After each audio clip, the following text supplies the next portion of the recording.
Hey folks, this evening we have the Hobby King Paramotor. Check it out. This is pretty cool. Unfortunately, it's no longer in stock, but our hopes are that it'll come back in stock again. Till then, I think you can purchase one from Hacker, but I wanted you to see how it is with the chute in the bag and how compact it is. This is I think it's roughly like a 2 meter or 2.4, I forget. It'll probably be in the thumbnail, the wingspan of the chute or the wing. But for such a large model, it really packs down. I mean, it should. It's the chute. But I guess what I'm getting at is you could probably put this in a backpack on a motorcycle. You could put it in a backpack on the bicycle and take it somewhere where you probably wouldn't be able to throw an airplane on a motorcycle. I guess maybe a helicopter you could. But anyway, look at that. Isn't that neat? This comes with a little bag and everything. This is how I kind of have it on here with this rubber band. And I use this rubber band to attach my battery. You'll see in just a few moments. This can look like a big humba jumba of wires, like spaghetti, and it kind of is, but it's really not that complex once you kind of figure it out. So, we got these arms up, these out here. Anyway, we're not going to unpack that just yet. In here, we're going to be running it on a Z, manufacturer Z. It's a 3S 5200 milliamp. It's a hard pack I use in my cars. And I don't know if it says the C rating on this one. Yeah, 80C. You don't need a high C rating for this. It's a low draw. In here, you'll see that I put a little bit of drawer liner. You can either use Velcro or I just put drawer liner in here. I think I picked this up from Harbor Freight, maybe. Harbor Freight has some cool stuff. Even like weights, like tire weights for airplanes and things. They're cheaper at Harbor Freight sometimes than the airplane companies. But anyway, let's get on with it. Daylights are burning. This does have lights on it, but wanted you to be able to see what it looks like with in the daylight. Got this big adapter. Probably should have put that under there too. And let's see here. This handles a really heavy battery on this pack. If I remember correctly, I think I was getting like 30-minute flights, without any issue. So that was pretty exciting. I really like airplanes and aircrafts that can get good long flight time. Same goes for RC vehicles and boats. So we'll pack that on there. And there's where we plug it in. It's a pretty basic setup. We have our receiver here, which I think I have an AR630 Spectrum. You don't need a gyro receiver. There's no gyro activated in this setup. You just have your two servos, and then your battery, your speed control, which is down here, and then your motor and prop. And cage, these lights are aftermarket. A friend of mine, Tim, added those on and put some here around the side and down the side. He got me into night flying. I had this thing and it sat around for a little while, and Tim said, hey, you need to be flying that. And so he helped me get it going. We're running the NX8 this evening. We already have it programmed in because I've been flying it quite a bit on here. So, without any further ado, I'll show you. You want to check the wind direction, which it looks like it's where there's a tiny, tiny breeze. You don't really want to fly this in much wind at all, but if you do have a slight breeze once in a while, you want it facing right into the wind, which is the same case, the same for the full-size versions. So, go ahead and get it out. I don't think there's a particular way you have to fold this. This is just how I have it folded up, so my spaghetti kind of stays in order there. And I'm going to tilt this back. I just found it makes it easier for me. I'm going to set it on its back. Here's the chute. Let's see here. Unfold it. And you always want to do a what they call a kiting test. Take this off for just a moment. I'm going to do a kiting test when you first get it out. These, at least for this one, this is the Hobby King version. I don't know if the Hacker does, but these have little bits of glue on the strings. So when they sit, and of course it's been sitting in the sun this evening, while I was flying other stuff, you can see that glue kind of gets stuck to different things. Might be hard to see, but you want to just make sure everything is working the way it's supposed to. Everything stretches out. And of course, when we do a kiting test, you'll be able to see if the chute opens all the way up and everything's working. You don't want to just grab it, toss it in the air. It's a good way to break things. These can be really finicky, so if you're a person that doesn't have a lot of patience, I probably wouldn't recommend it for you. But it's very, very rewarding. Let's see here. We have these flipped around. I think we can do this to untangle it. Once you get the hang, I know the strings can be pretty intimidating. Once you get the hang of it, once you kind of know how it's supposed to be, you'll realize that they don't have to be all super organized. That's just the way they are. So, okay, let's move our controller back. We're going to kite test it a couple times, maybe once, depends on how it goes, and then we'll juice it up. So I'm basically just setting it up like you would a kite. If you had a kite on the ground, you put it on its top. And then when you pull it up, the leading edge comes up first. We're just wanting to see that the whole chute opens up. Yep, very good. I'm going to bring it right around. And then this is the easiest way to kind of just like they do the real ones. All right. I'm going to again set it on its back. Just go ahead and stretch it back out. Sometimes when you get it out, depending on how you pack it, if it's been packed away for a while, it'll get tangled up and things. So just expect that. Sooner or later, it'll get tangled. The chute will collapse if you try to fly it in any kind of wind or a day when there's a little bit of cross breeze and you're not pointed directly into the wind. Or this evening, we haven't launched it yet, so you never know. It might collapse on us and things get tangled up, and that's just part of the joys of flying this. So I have a couple friends that have the Hacker paramotors, and they really like them. They say that the wing or the chute is actually more predictable. But this is what I have, and these Hobby Kings, well, they were a lot cheaper than the Hackers. So I think these Hobby Kings, I think they were maybe at one point they were like $119, and that would be, I guess, plug and play. So you had to put your battery on, you had to put your receiver on, but it came with the servo speed control motor. And you're probably, if you buy the Hacker, I think it's maybe like $270 or something just for the wing. So big price difference, but it's like with anything, you're going to get what you pay for. So I'm going to go ahead and power up. Again, there's no gyro in here to set. Nothing to worry about. I'm just going to take my throttle cut off. Oops. Not bound up. Oh, here we are. Right. Left.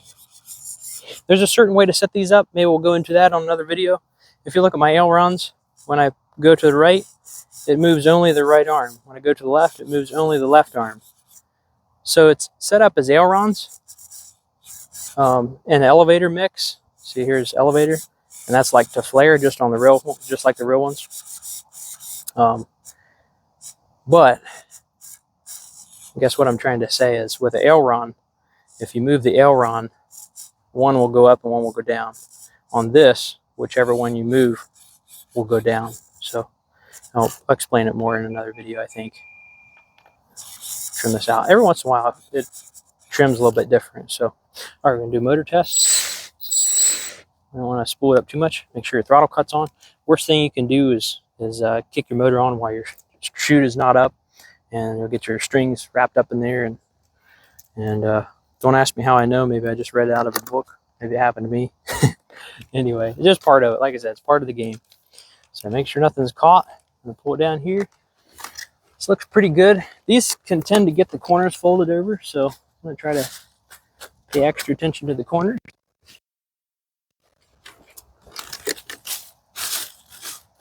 All right, and I think we're ready. The biggest thing is be committed when you bring one of these up to launch it. So you don't bring it up and throw it, and then kick the power on. You kind of bring it up and kick the power on as you're letting go of it.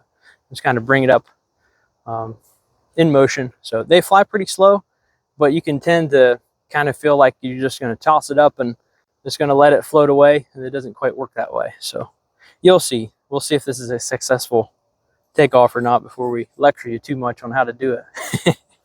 So here we go. Throttle cuts off. All right. Here we go.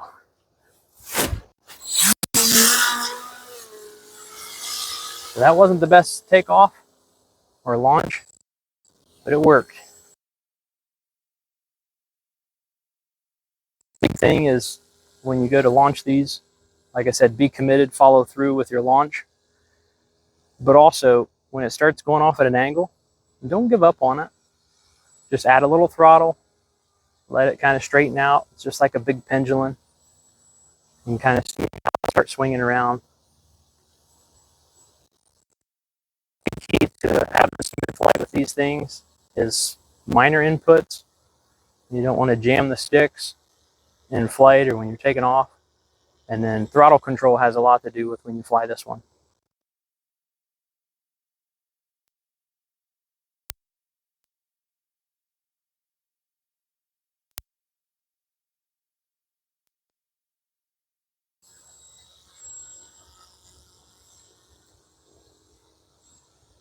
I'll accelerate. These really do have more power than what they need. Uh-oh, there's a little air pocket.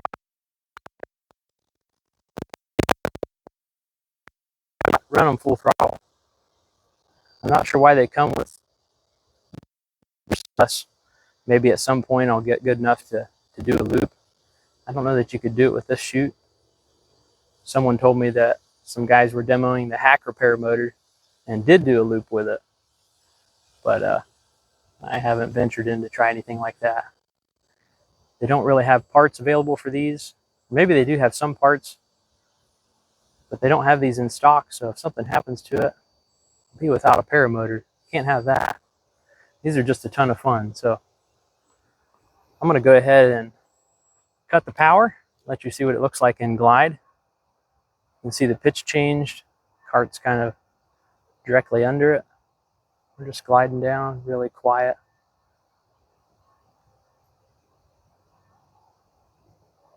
Good glide ratio.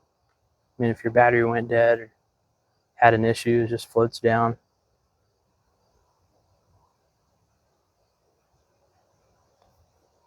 I'm gonna add some power. Try to keep it above the trees. That way it's got a good silhouette.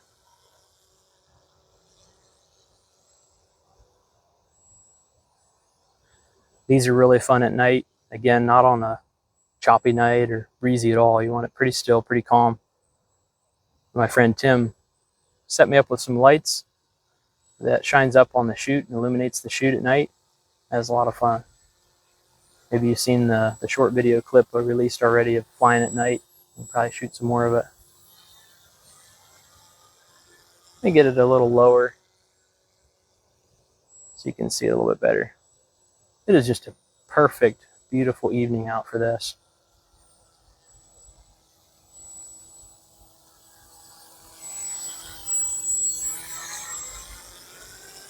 I'm gonna accelerate. Basically how it climbs is as I add power, you'll see that the cart pushes ahead of the chute, which changes the pitch on the chute. So then it starts climbing. So basically, to gain altitude, you're just gonna add throttle. But you really gotta watch you don't add too much throttle. If the cart starts getting ahead and then starts yawing to one side, you can spin it around. It's basically a lot of the techniques that you'll hear about with the full-size parachutes and paramotors and paragliders will apply to these. Only I think these are a bit more finicky. We'll do a spiral and then neat. And then you just let off the sticks and it'll level back out.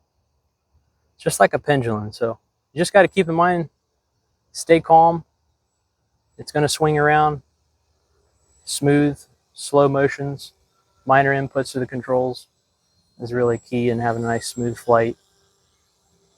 So we're hitting a little bit of a breeze or air pocket or something. But anyway, there it is. So that wasn't bad. First launch, got it up. That's what you want, preferably. But there are times when you'll launch it and it just doesn't go well. But I found a lot of times you can motor out of a bad launch. So even though it got crooked, started swinging around and everything, you don't want to go full power, not even 3/4 power. Like right now, I'm probably not even half throttle. So you just got to keep that in mind. Even a throttle limit might not be a bad idea. But all right, well, it's kind of getting dark. So it looks nice on the silhouette, but I'll probably bring it in and plug the lights in. Shoot some more videos. I don't know if it'll probably be a separate video. I'll just do a flyover right over the camera.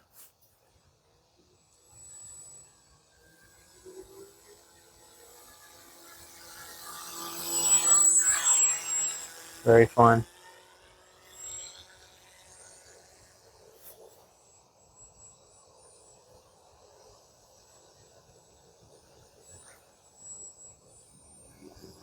All right, I'll bring it in.